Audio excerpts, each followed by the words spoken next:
everybody. Randy and Leslie here again. Good to see you today. Hey, thanks for joining us for the Family Legacy Quarantine. This is edition number 5. Yep. This is the second part of the Family Coat of Arms. This is one of the key tools in the Family Legacy identity.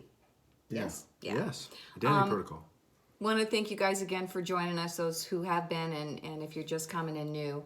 And we ask if you're receiving value from this, that you please do share this on your social media platforms.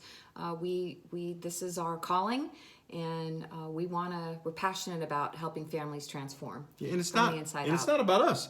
It's about families. We want to get this message out. Yeah. Let's see. Before we jump into part 2, Randy's going to briefly recap the first 4 seasons. Excuse me. I meant to have these First 4 ready. seasons. First 4 episodes. We have seasons now.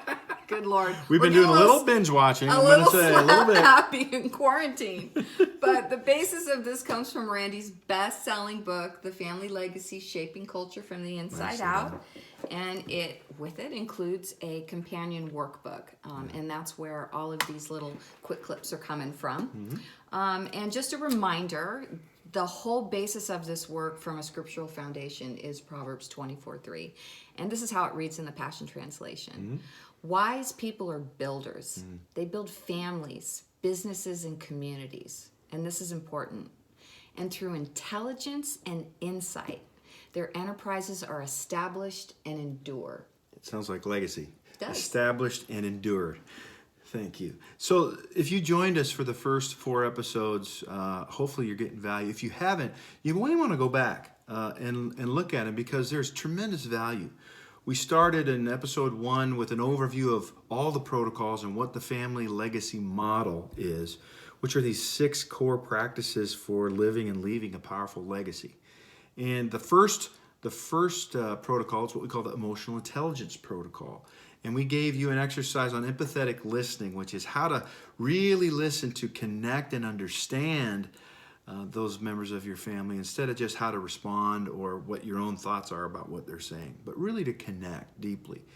And week 2, we gave, or episode 2, we gave you the mission protocol, which is a special protocol around how to come together as a family in times of crisis, like a quarantine, so that we can grow and make the most of this time instead of squander it or waste it, or worse yet, have some wounds or unproductive things happen.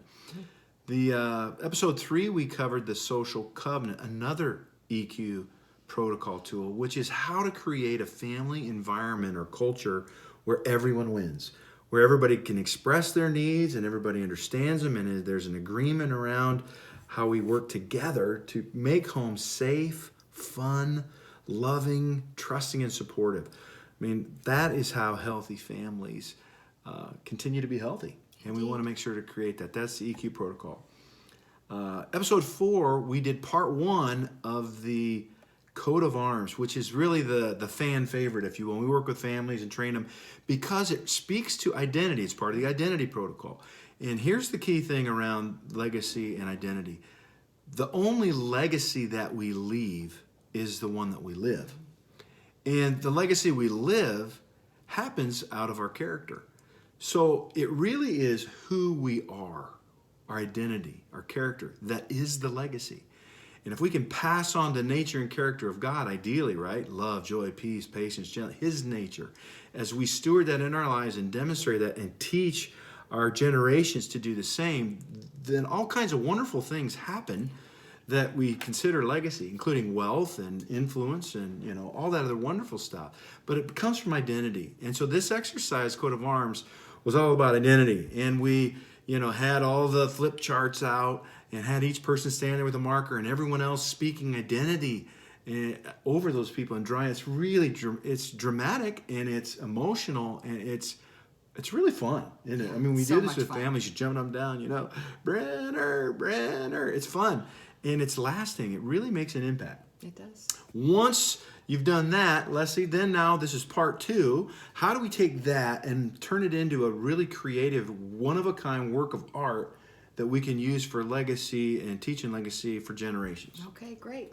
Well done. So I'm presuming at this point you've got white paper all over your space, living room, kitchen, wherever you guys have been doing these exercises. And what you want to do is get a fresh sheet, and mom and dad facilitate this, and get get the buy-in from everybody. Go around everyone's sheet Yeah. and pull out the commonalities. You'll find 10, maybe 15 common character traits That are on everybody's. That are on everybody's. You know, it could be courage, it could be kindness, it could be compassion, Fun. whatever those things are. And you list those out on a fresh piece of paper. Yeah. What else did I want to say about that? I think that was it, Darwin. Yeah, once those are listed, thank you. Once those are listed, you also want to come together and create a short phrase that is your family's purpose, or what we call the motto. That actually goes into the coat of arms as well. In other words, it's a short phrase like ours is, for our family, is love, learn, lead. As we went through this whole process that we're going to teach you, those were the three things that stood out, and that's our family mission, our family purpose. We worked with another family, and theirs was to know Him, God, Christ, and make Him known. That was their family mission. So you want to select all the common ones, rank them in terms of, you may have 20 and you only need 10 to 15. So what one thing shows up in your family more than anything? That's number one. What next shows up more than anything? That's number two. And go through so you prioritize those character qualities, and then comes the fun part. What do we do after we have those? Fun part, yeah. So once you have all that stuff and it's ranked, you get to go into the creative process of what's it going to look like. Yeah. From the shape of your family coat of Let me arms. get that. Where did it go? It's over here, darling. The supporters, which in the case of this is our family crest. A lion and an eagle are our supporters. What are those? What are the images that conjure up? And every member of the family, from little kids all the way on up, little kids especially, are creative and their brains are not cluttered, and they can come up with really beautiful imagery that you guys can come to an agreement on this crest. And then, identify the people in the family that perhaps have some artistic skill. Maybe they're graphic artists, maybe they're just creatives. And if they're not, Yeah, then we can help you with that. Our family is blessed with creatives, and we can help you not only with this whole process. I mean, that's another thing we do. We can actually take your family through this exercise if you want that. But if you want to just do it yourself, you can. You get your character qualities, and you brainstorm the images, and you determine which are the images we want to use, and then what are the other things that we talk about in terms of where's it at here? There it is. You talk about all that already? Yeah, the shape, the motto, the colors. Yeah, so once you get the images and you get the shape, you can begin to play around with it. And if that just doesn't work for you, we can help you with that. In fact, not only just with the creation of the family coat of arms, but also we have artists that do one-of-a-kind family paintings, one-of-a-kind family songs. Yeah. So after drawing out of your family who you are, that's the legacy. Who you are is what we want to pass on. Mm-hmm. And we can turn those into really meaningful pieces that are so useful. And let me just give you one example why this is so useful. You have this coat of arms. For us, we've done all kinds of fun stuff. We've made, playing cards, deck of cards with it on. We've got water bottles with it on. We'll show you, we showed you this. We actually have this just hanging straight across the way here, above our fireplace, a huge 5 foot by 4 foot hanging tapestry, custom made tapestry with that family crest. And the reason we do it, obviously, is to remind ourselves of who we are, but we use that. Like give an example of when we use it. So we, all of our kids are grown. Some of them are still at home, but they're all adults now. And we make sure we get together for our family ritual meal often. And very, very frequently, almost every time, we will pull a character quality off of that family coat of arms and just talk about it.